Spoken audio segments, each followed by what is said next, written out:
What if your thoughts could control machines?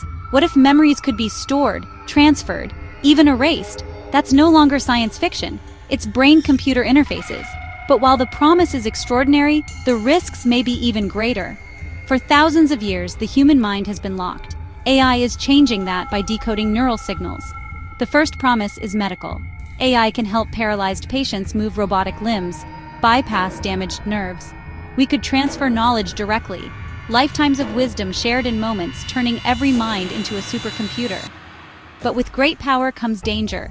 If AI can read thoughts, who else could?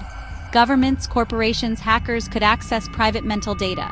Mind surveillance, the ultimate privacy invasion. Memory could be erased or implanted. And what if only the wealthy afford enhancements? Society split between enhanced and natural humans. Neuralink focuses on healing now. But we face a deeper question. Where does human end and machine begin? AI in the brain could unlock human potential like never before, but it could open doors we're not ready for. The future of mind and machine is closer than you think. It's up to us to decide how far we go.